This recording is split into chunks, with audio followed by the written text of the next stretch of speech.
Olá pessoal, a aula de hoje é sobre Exchange Trade Funds, as ETFs.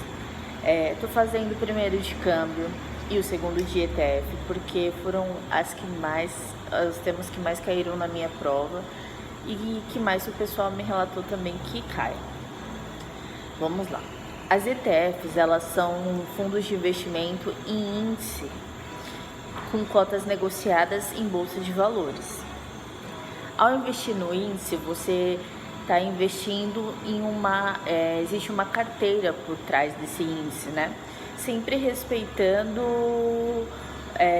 a estratégia que você utilizou, né? Existe fundo de índice de small caps, de tag along, existe de diversos, vou falar um pouco de cada um daqui a pouco. Então, qual a vantagem? Diminui o risco, né, de mercado. Vamos supor assim, eu quero investir em Itaú.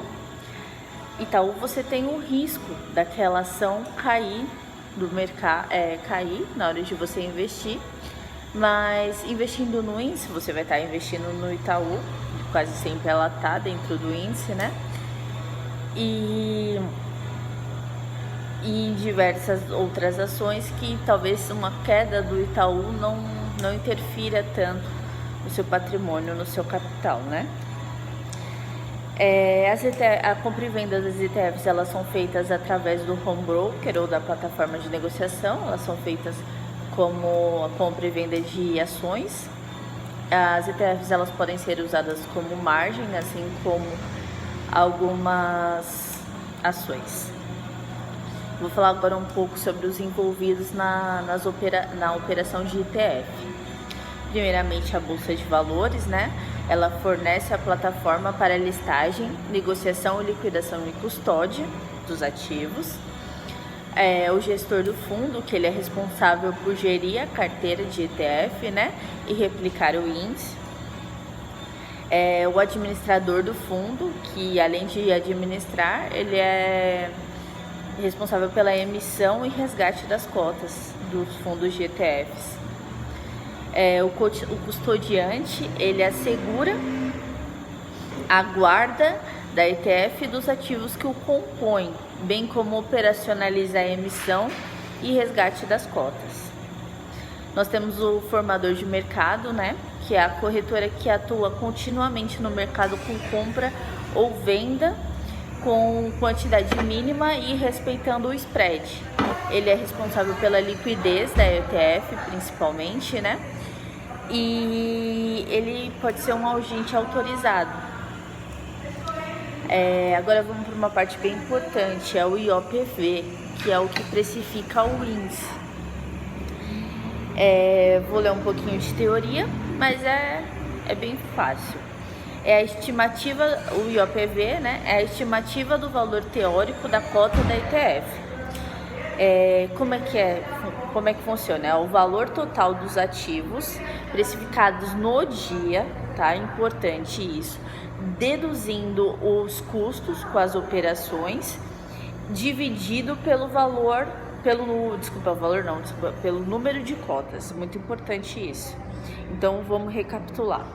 É a estimativa do valor teórico das cotas. Então, é a estimativa do valor das ações do dia que compõem a ETF, né? Diminuindo os custos com as operações e dividido pelo número de cotas da ETF.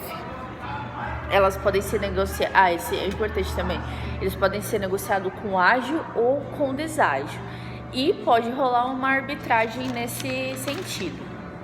Uma coisa importante e eu achei bem interessante também a ETF, uma vez constituída como uma forma de condomínio aberta, os fundos permitem a integralização e o resgate da cota, ou seja, vamos supor assim, está com uma alta demanda no mercado, a ETF ela pode se expandir. Tá com uma baixa demanda, ela pode se contrair. Então ela não vai ter tanto problema com liquidez se ela for constituída como forma de condomínio aberto. Agora eu vou falar um pouquinho das ETFs que existem, né? O Ibovespa, ele é um índice que cai bastante, caiu na minha prova, caiu até bastante, o pessoal tá falando que tá caindo muito. Eu vou ler um pouquinho do trecho da apostila, que é mais importante, mas eu aconselho o pessoal a dar uma olhadinha, ou se não, ver o vídeo mais de uma vez, para o conceito entrar na cabeça, decorar um pouquinho é bom. Vou falar sobre o Ibovespa agora, tá? O Ibovespa é a média ponderada de preços de ações selecionadas por um critério de negociabilidade, com base no índice de negociabilidade, apurado para cada ação e outros critérios adicionais, determinando-se quadrimestralmente as quantidades teóricas de cada papel que integrará o índice, servindo ao mesmo tempo como fator de ponderação. Vou falar um pouquinho sobre os critérios metodológicos para compor esse índice, tá? Então, serão selecionados para compor o Ibovespa os ativos que atendam cumulativamente aos critérios abaixo. Estar sempre entre os ativos elegíveis que, no período de vigência das 3 carteiras anteriores em ordem decrescente de índice de negociabilidade, representam em conjunto 85% da somatória total desses indicadores. Ter presença em pregão de 95% no período de vigência das 3 carteiras anteriores. Não ser classificado como penny stock. Penny stock é aqueles ativos que têm valor inferior a R$1. Além disso, se não participou das três carteiras anteriores do Ibovespa, ele pode se enquadrar em uma dessas 3 características. A oferta pública e distribuição dessas ações ou units, conforme o caso, tenha sido realizada antes do rebalanceamento imediatamente anterior, possua 95% da presença desde o início das negociações e atenda cumulativamente aos 3 primeiros critérios. Então, além do Ibovespa, a apostila fala de mais alguns índices. Vou passar meio por cima, ele também não dá muito detalhe e também não cai muito na prova, que é o IBRX-100 e o IBRX-50, que são ativos de maior negociabilidade e de representatividade no mercado de ações brasileiros. O IVBX2, são 50 empresas de alto conceito aos investidores. O MLCX são empresas listadas de maior capitalização. O índice de small caps, né? O índice de IGC, que é da governança corporativa, né? O ISE, de sustentabilidade empresarial. Do ITAG, né? Que é de tag along diferenciado. Tem alguns índices setoriais, né? Que vai ser do setor de energia, tem até de fundo imobiliário, o FIX, que é bem legal também.